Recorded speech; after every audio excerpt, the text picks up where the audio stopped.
Welcome to the Do Whatever It Takes podcast.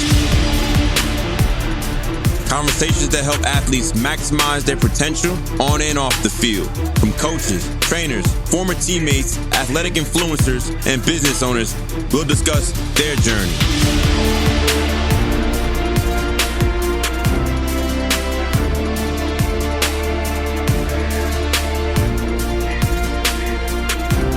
I am your host, Savon Huggins. Let's do it. Before we get started, we would like to thank our sponsor, Cruise Control Music, the ultimate sonic branding experience. Cruise Control Music creates custom authentic sounds and music to showcase your brand identity and is a direct reflection of your vision, goals, and values. If you're looking to start or level up on your podcast experience, log on to cruisecontrolmusic.com. Today we have Brandon Lynch, East Carolina University's defensive back coach. Just to share with you a little bit about his background. He's from Georgia. He played his college ball at Middle Tennessee State. He went undrafted in 2004 and played for the Tennessee Titans. And had the opportunity to play for the Indianapolis Colts under Tony Dungy, one of the most legendary coaches of all time. And he also played for the Saskatchewan Roughriders for 2 years. And after that, he got into his coaching career. And he coached at University of Northern Iowa and took a linebacker and made him a defensive back, in which he coaches. And just in 2 years got him to be draft eligible and got drafted by the Chicago Bears in the name of DeAndre Hall back in 2016. And he most recently was picked up as the DB coach for East Carolina University, going on his third season. And Coach Lynch is someone who has been at the highest level, has coached at the highest level, has played at the highest level. And more importantly, he has the eye. He knows exactly what, high school athletes and college athletes and what professionals need to do to get there and how you need to stay, how you should stay there. And I think it's important for anyone who's aspiring to play at the highest level or is concerned or want to know exactly what goes on behind closed doors in a college locker room or the evaluation process. This is a very informational, informative podcast that people, including myself, can learn from, of what goes on behind the scenes and what exactly are they looking for. And to get to know, a college coach outside of what you see on TV. I think there's so much a big misconception about college coaches, and that they're just, they're all they do is coach all day. But at the end of the day, they have families, they have, their husbands, their fathers, and they are role models, and they are not only role models to their kids, but also to their family back at home. And Coach Lynch broke this down so well, from a youth, high school, college, professional athlete, and not only from an athlete side of things, but also from a coach's perspective as well. So you get both sides of a story as far as what these coaches are looking at. And I want, each and every one of our listeners to listen to this very closely, because this is gold. What Coach Lynch is sharing with us is something, and we were very fortunate to even have him on the show. We traveled down to East Carolina, down in Greenville, North Carolina, to do this podcast. So we hope you really, really love this. We put a lot of time and effort into this. And we sat down in, his office, and he took some time out and, to spend some time with us. How's it going, everyone? I'm here today with Brandon Lynch, East Carolina University defensive back coach. He's been here for going on 3 years now. 3 seasons. 3 seasons now. Yep, 3 seasons now. Just to talk to you a little bit about his story, and we talk about relationships. Coach Lynch actually recruited me for my 5th year at the University of Northern Iowa, and he was actually a defensive coach. So he did not know, actually, on my way out to Northern Iowa, I decided to commit to University of Northern Iowa before I actually got out there. I did my official visit. After my official, I ended up committing. And remember, I played offense. He was a defensive coach. So in college, especially, or in the next levels, you really don't see the other side of the ball as much as you do in high school, where high school coaches coach both sides. But we stayed in contact. We communicated throughout the whole entire time while I was there, and even afterwards, to the point where I actually went down to his camp in Georgia a year ago. Again, it just goes far beyond football. But we're here today with ECU DB coach. You know, he's coached some high caliber players that's in the NFL right now as we speak. And DeAndre Hall being, you know, one of them guys. He actually got drafted to the Chicago Bears in the 4th round back in 2016. And now he plays for the Philadelphia Eagles. So again, Coach Lynch has a long list of, you know, DBs and people in the secondary who will not only play in the NFL, but All-Americans at every place he's coached. He's played for the Indianapolis Colts and Saskatchewan Rough Riders as well back in his playing career. But, you know, again, today we'd love to have, you know, you on, and thank you again for having us come down to East Carolina University and share with you, you know, your thoughts on basically, you know, your process and how you got here. Man, you know what? Humble, you know, and humbled not just to have, you know, a really good friend, but I'm really humbled to have another intentional learner in the building that's intentional about developing younger adults. Absolutely. And I think, again, we talk about building relationships, and relationships go so far beyond anything that you can do on the football field or on the basketball court or on a diamond or whatsoever have you. Is making sure that everywhere, every place that you go, that you touch lives and that you impact the people around you. And now we're here today, you know, sitting down after watching some film and learning some stuff from his perspective from the defensive side of the ball about, you know, more importantly, what it takes to be an elite athlete. You know, how do you get to the highest level? I think everybody with, you know, college intention to get a Division I scholarship ultimately wants to have a shot at the NFL. And you've been there, you played there, and you coach people who are there now. So, you know, I guess my first question to you, you know, just in general, talk to us a little bit about your background and where you're from. You know what? I'm originally from upstate New York. My parents were both in the military, so we've kind of traveled, you know, all throughout the world, all throughout the United States. As a kid, finished my high school ball playing Georgia football, and obviously went from there to Middle Tennessee State. From Middle Tennessee State, was blessed to get an opportunity with Coach Fisher and the Titans, where I stayed for a season. That next year, I ended up being blessed to go, play for Coach Dungy in Indianapolis. Had some success there, had an opportunity to go out to Saskatchewan in the CFL to go ahead and further our career. But throughout the whole thing, you know, I know that the biggest thing, like you keep throwing the word relationships. I know that it was relationships and other learners that they said the only fee that they required was to make sure that you paid it forward. And when you saw other young adults that were striving to do better or to serve in society, that you made sure that you made yourself available. So, you know, that's kind of the story. You know, it's so many others that obviously you may not speak about on a short amount of time, but it goes from a quote. It says, "Those who drank the water must remember those that dug the well." And when you were drinking water or you were the one digging at times, you realize how important that is, and we're with relationships. Absolutely. And I, again, that goes back to, you know, you always dropping some knowledge, even when, you know, at you and I know you do with the kids here too. So it's important that these young men, you know, learn from you. So talk to us a little bit about, you know, I think a big thing for any athlete when they transition from playing to, you know, whether it be the next phase of their life or coaching, there's that you know, that block, that transition period where you're just kind of in limbo. And even if you want to go to the next field, it's that tug of war you have with yourself, because it's like, you know, what I do now. So talk to us about how did you end up getting into coaching? You know, great question. You know, I could say really the very first thing was having a relationship with our God and Savior in Christ. You know, that was the biggest thing. And that was really moving forward, which made the decision to teach and to serve. Like that made it put it at the foot of the pedestal, basically for our family. Right. You know, when you look at obviously having resources, but having to learn from prior experiences and having people, in your life reach out to you, help you learn, do all of those things, it really makes you want to give back.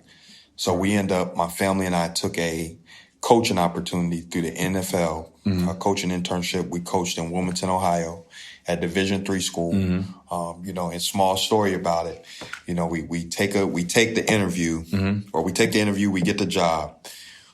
I found out that we retired probably about the second week of the season, walking to the stadium at 5 a.m. My agent calls, says, look, you got 3 teams that want to negotiate with a contract. You can go back to playing CFL, maybe get some film to go to the league. Now, this is the thing. At that time, had already been a 7-year pro, was right now about to enter into being 28, 30 years old.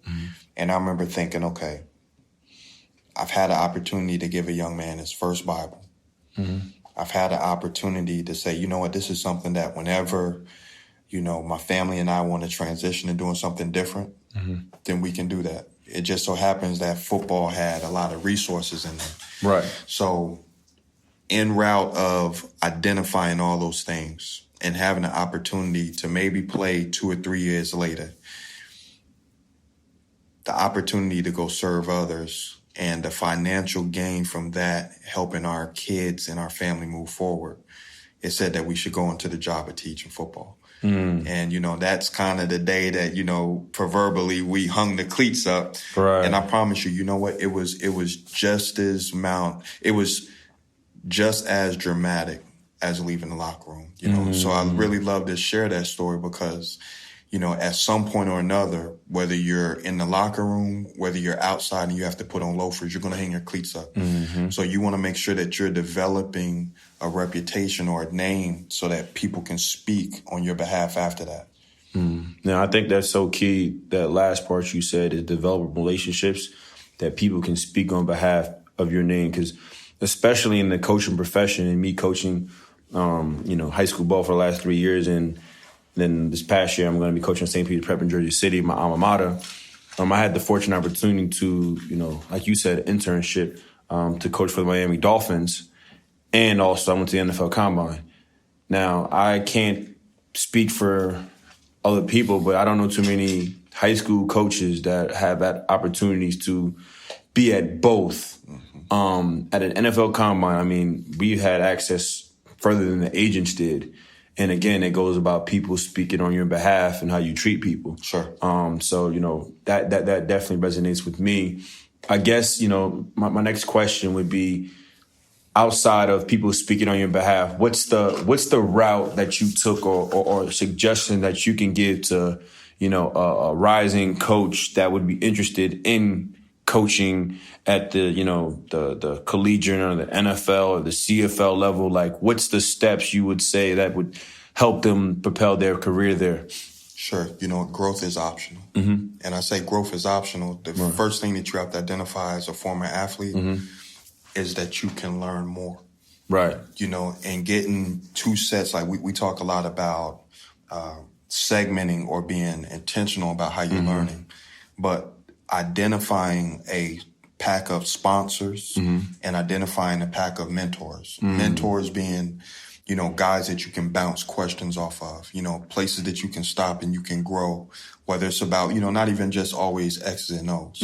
It may be about life skills with your family. It can be about just other little personal deals that, just kind of help you achieve more. Right. You want to identify who those guys are so you can be intentional about what you're learning. The next thing is identifying sponsors. And sponsors are guys that they move in a different realm. They move in an area that maybe you want to proceed to go to. And you build a good rapport with those people and you keep up so that when there is an opportunity through mentorship, you can call on a sponsor that'll endorse you. No, and I think to each and every one of you, listeners out there that, when he references sponsors, I think those are, obviously people that helped you along your way. And that is why it's so important to make sure no matter how your collegiate or high school or NFL career goes, right, wrong, or indifferent, that you treat people right. Because eventually you're going to need them. And those sponsors won't be willing to help you if you leave these bad impressions on them. When it is the time for you to hang up the cleats and ask the right questions to the right people who you played for or with, and they aren't willing to vouch for you because of how you acted, when you played for them or one of their teammates. Or contrary to that, if you do all the right things, then they are more willing and prone to, help you out. And that goes beyond just how you treat people, but how you carry yourself to the people around in the locker room as well. And being a leader, being a captain, being the first guy in line and things of that nature that we spoke about in previous podcast episodes. So those things I think are very, very important. So I guess the next question I'm very intrigued by is, now you're at ECU now. So before then you were at the University of Northern Iowa. How long were you at UNI for? 4 seasons. You were there for 3 years, 4 seasons. We had one of the best secondaries in the country at the time, and had All-Americans from corners to safeties, and obviously some guys got drafted as well. So for just from your perspective, and again, there's a difference between Division I-A and Division I AA. Now, people who don't know that or do their research, you can research that, but FBS and FCS. So he coached at an FCS school where very, very, big time league, University of Northern Iowa, North Dakota State, South Dakota State University. All these different schools in the Missouri Valley Conference are very, very competitive. But how are you, I would say, how you achieve the amount of success within your players to consistently have a great secondary and honestly to get people from all over the Midwest to come to Iowa? Sure. You know what? Players make coaches. Players make coaches. That's right. The best ones can identify that, and they can humble themselves to it rather quickly. Mm-hmm. So when you talk about getting kids out to come to Northern Iowa, it's relationships. It's at the end of the day, you being able to sit on a mom's house or a mom's couch, look in a father's eyes and says, look, if your child has an opportunity to come out here, we'll do our very best to make sure that we're serving them first. And the areas that require no athleticism, because at the end of the day, when you finish hanging up your cleats, when the average man dies at 79 years old, you're obviously going to have more time being an adult than you are. Make sure that you edit in this. Yeah. But you're going to have more time, as an adult than you are a kid. Right. Or as a player. So you want to make sure that you're identifying that skill set, the players and coaches, players, coaches, and parents. So at the end of the day, they do feel comfortable about their kids being developed by you. Right, 100%. And to that point, I think that kind of transitions to the next question I had is, what exactly do you look for in a recruit? And players, parents, and high school coaches, and even other college coaches and potentially NFL coaches or anybody in the coaching profession, no matter the sport, can take away from this is, what exactly do you look for in a recruit? You know what? A kid that loves football. This day and age, that's number one. Do you love it? Right. Do you wake up and obviously wake up in the morning early craving it? Are you a football guy? I think it's very important for us. The very next thing is we want to know, what's your determination to succeed? Are you a positive kid? Are you a negative guy? Those are things that we want to identify rather quickly, because we do want to bring in motivated, confident football players. And I would say the third thing on that is going to be your football one-on-one. We want smart players. We want guys that can be low rep guys, because with the timing in college football, just like the league, they're limited reps. So we need guys that can bring the stuff from the board to the field and execute it relatively fast. Then, obviously, once you get of that rhetoric, you got to make sure that you're bringing in guys that want to serve, guys that are here for the right reason. And it has to be a great academic fit for the university. Right. Once we figure out all those things, now we start talking about speed, length, and athleticism. Right, absolutely. And not every, university or coach views it that way, but those things, allow a kid who may be a 2-star recruit to have a very successful career because he has those intangibles. Sure. And those intangibles can easily transcend you and push you up on the board by the time you're a junior or senior because you get those little things. So for parents, coaches, and players, hope you guys take that to heart. But one thing I know is that he said, and we share this a lot, is how valuable each and every opportunity is. I don't know if you guys recognize what he said, but he said, how well can you transition the things on the board to the field of play, because the amount of reps are very limited. So the expectation and standard for you is to make sure that if something is being taught in the classroom, that you should be able to apply that on the field maybe 3 or 4 times. Anytime after the 5th, 5th, 6th, or 7th time, then that's potentially hindering your opportunity because they have to look for somebody else because you aren't putting the necessary time. And that goes back to how you carry yourself in the classroom in high school, because those core values will help you or hurt you at the next level. And now, to that point, what exactly would you say can hurt a recruit? Attitude. Attitude will always determine what your altitude is going to be. So if you have a player with, bad attitude, with bad practice habits, bad energy, those are guys that obviously you can't bring into a good culture in your locker room. Right. No, that you said a lot right there. And me speaking from a high school coach's perspective, as a high school coach, you want to market your kids, but you also want to make sure that you develop a relationship with these coaches. That way, when you come back in for the younger guys, that they're willing to, recruit those guys. So if a kid, for instance, on my team has a bad attitude, that's information, unfortunately, that I have to share with the coach, because say if I knew that about the athlete and he ended up committing and going to that school and he had these issues and attitude and things of that nature, and the coach wasn't privy to the information before, you're not only reflecting, yourself, that particular player, but the high school you come from, the back of your last name, and the coach that sent you there. So now the credibility from the coach's perspective, now that kind of, hurts the coach for the next guy. And you know what? Toughness as well.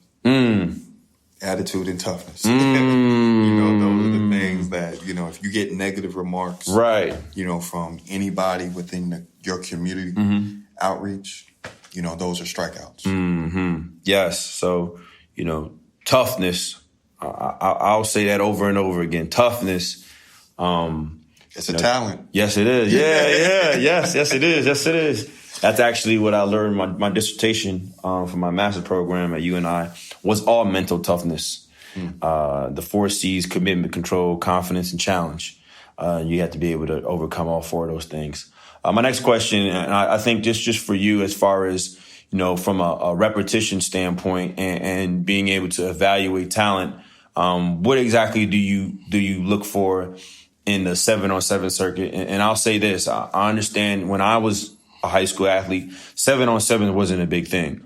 But nowadays, it's become, where people get opportunities based on how they perform and they get more reps. So now there's a longer evaluation period for athletes because you can come in, and especially in the South, when they have spring ball, you can evaluate a kid, like a receiver or a linebacker, how well he can move in space based on 7-on-7 than it is if you were just doing an inside run. Because, that's part of that. And I think the game has evolved where you need to be able to, cover.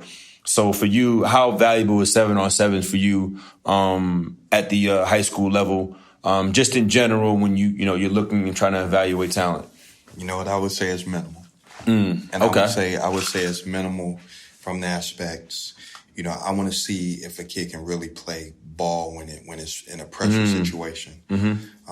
The things that you can obviously identify from it is competitiveness and natural twitch. When you're looking at a skill player, obviously a guy has to be competitive. And you do want a guy that has good short space quickness. So you can evaluate those things in 7-on-7. Right.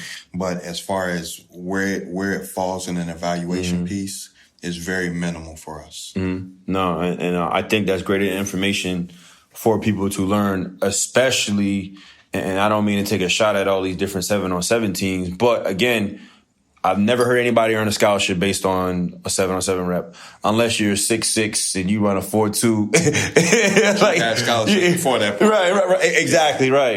Like you're not earning a scholarship based on a one-handed catch at a camp that you did, that a coach seen. Like, okay, they may take a closer look at you, but the other bigger issue with 7-on-7 as a college recruiter, right? I know our head coaches want to know, what does the high school coach think? So a lot of times 7-on-7 head guy may not be directly in relation to where that guy goes to school at. So the information that's from that person, it almost can become irrelevant when you're getting to that stage of, is a kid going to be scholarship offered? That's a really, a different perspective and a good point, especially when you start doing these teams. Now you get other people outside the coach's feedback, unless it's a person who's a very credible resource, absolutely. That has had, like, a good friend of mine, Devin Red,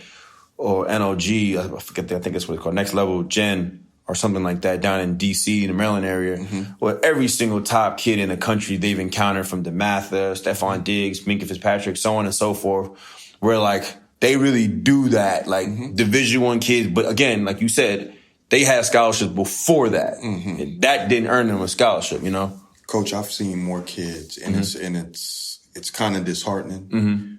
I've seen more kids lose major college scholarships off 7-on-7. And I say it from, injuries, things of that sort. Right. I could think of 5 prospects in the last 3 years that were major Division I kids that had opportunities, but because of a 7-on-7 injury, it dropped them to lower levels. And, when you look at that, that's where, even when you say questions that obviously recruits should be asking, is, what's your status in relation to injury? When you're talking to recruiters, or your parents are talking to these recruiters, you want to know exactly what that is. Yeah, and I hope y'all listen to this for the length of this, because it's starting to get a little bit in depth with that. And that's something I never even thought about asking, but that's realistic. Like, that's something that's really real. And depending on how that question is being answered by the coach, can really determine, every other box might be checked off. And then there may be some silence within the room when you ask that particular question. And those are like, it's like insurance. Like, you don't expect to ever get in a car accident, but you have insurance just in case something happens. And that's no different than, people deciding to come back for their senior year in college. And they got insurance policies on them just in case they get hurt. Case in point with Teddy Bridgewater, a kid that I played against when I was in college at Louisville. So those things are, I think, very realistic and things that need to be addressed. And I think beyond that, I think it shows the maturity of a type of player that you're dealing with when, players and parents ask those type of questions. Then I think that eliminates, from a coach, and this is just me personally talking, them kind of shooting, giving you a little bit of BS. Because now I think a coach, based on that question, may pucker up, or may kind of, okay, like, even if I was selling him something that I didn't really believe, now I really have to actually, it holds the coach accountable just as much as holding the player accountable. And again, there's no hard feelings. Obviously there's thousands of kids out there. So, but I think it allows everybody to be very transparent. And I think we want that transparency in recruiting. So kind of getting off that topic, what's one play you think is, or something that's hard to defend, and something that you think is really hard to stop? I would say something that's hard to defend. Got you thinking now. Like, yo, I can't really chill. No, you know, RPO. I think anytime that you can get 4 strong into the boundary, that's hard to defend and it's hard to stop. Because you got to have concrete rules. No, that's that. I remember I was sharing with you why New England was so good is how they always motion their back from out wide into the backfield. Again, that's a rule breaker because that's not something that you probably go over day 1 or day 2 or in the installs. Sure. But you gotta have rules. You gotta have even if you've seen it one time on film, there gotta be a rule for it. So that's pretty interesting. I'll definitely keep that in mind for us when we play teams. What would be your best game day speech that you've ever witnessed? You know what? And really, this is an easy one for me, man. This is AFC Championship game. Okay. You heard the AFC Championship game. AFC Championship game, man. We're about to play the Patriots. And that week, the whole thing that they're talking about is the Patriots mystique, and all this stuff, right? So we're right about to go out for the game. And Coach Dungy says, look, he says, it's this crazy mystique that the Patriots do anything differently in the playoffs. He said the Patriots simply do the things that require no athletic talent. They do the little things better than anybody else, and it gives them an opportunity.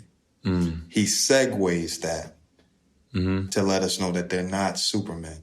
They're not Supermen, and then he quotes Chuck Noll. I'll never forget it. And I get chill bumps when I say it.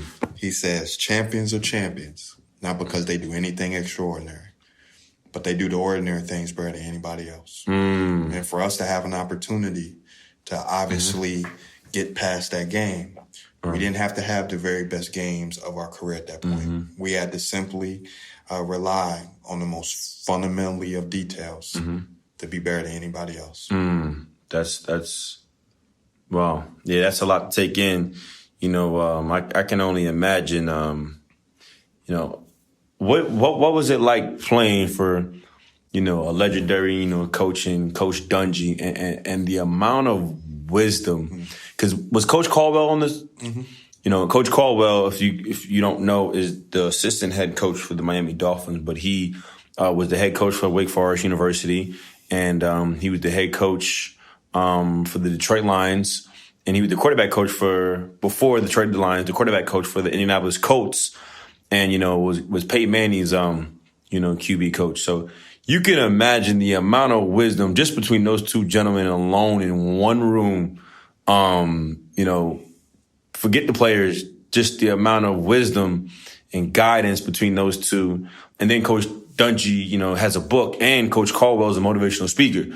So, and I actually got a chance to see Coach Caldwell's, some of his speech when he came. He spoke to the team in Miami, and literally everybody was speech everybody, because he's very quiet, but when he speaks, you listen, no ifs, ands, or buts about it. But how was it being around Coach Dungy? It was like it was a blessing. But when you looked at professionally, now looking at it from a different set of lenses, it was like a symphony.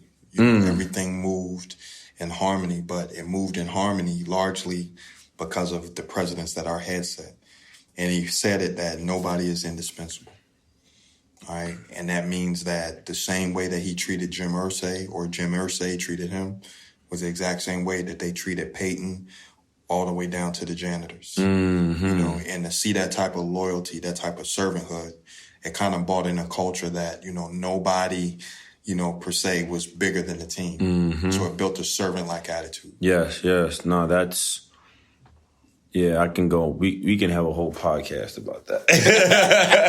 You can have a whole podcast about that. And something, again, Coach, and it's been great. The amount of knowledge that you drop in this podcast, and I'm learning more about you and about things that I should share with my clients, athletes, and about where I coach at, because you are where a lot of these kids ultimately want to be. And you lived it. You played it at the highest level, and you're coaching at the highest level, and you've been, everywhere to the point where, like I said, the do's and don'ts and the ups and downs and the process. So with all of that being said, I definitely, want to leave you with this. And I try to live my life around this as well, to reflect on how I can share it with the next, is knowing what you know now. What would you have done differently? And you can answer that however you want to answer it. Knowing what I know now, what from a college, from you playing at the highest level, from you coaching. Like, say if a athlete wants to,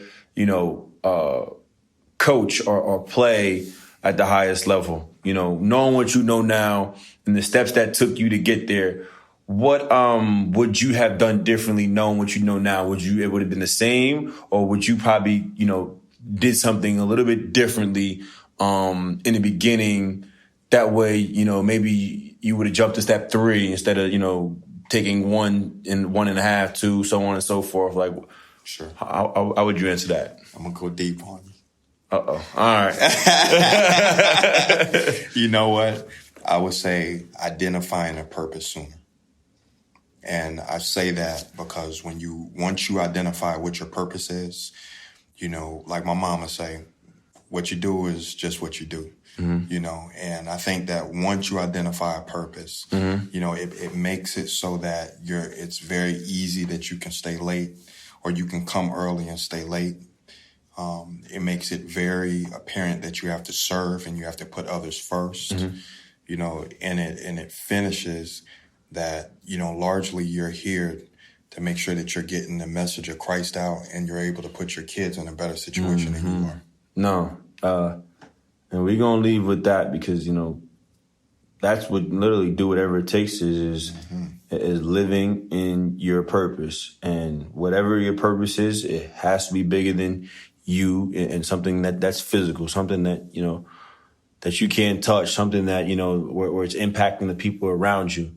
And again, Coach Lynch, we want to thank you for, sharing your story, and I think it hopefully can help someone else out and throughout their journey, whether they were on the right track or not, or educating parents or, high school or college or NFL coaches or coaches in any other sport or athletes about what it takes to be, an elite athlete and the things that you should do to propel yourself to be successful in all facets. We didn't talk too much about, academics, but again, that's already a given. Like that's without that, we're not even having a conversation. So, we didn't really address that too much, but again, that's because you already automatically eliminated if you don't even have that. So, that's for a different, time and day. So again, Coach Lynch, I want to thank you again for sharing your story on our podcast. Any last words? Honored, man. Hey, it's always good to see you, and like you said, do it. That's right. It matters and it's worth it, man. Do whatever it takes. That's right. Thank you for listening to the Do Whatever It Takes podcast. Be sure to follow us on all social media platforms at Team Do It. And log on to teamdowit.com to book your next training session or speaking engagement. Always remember to live in your purpose. Do it.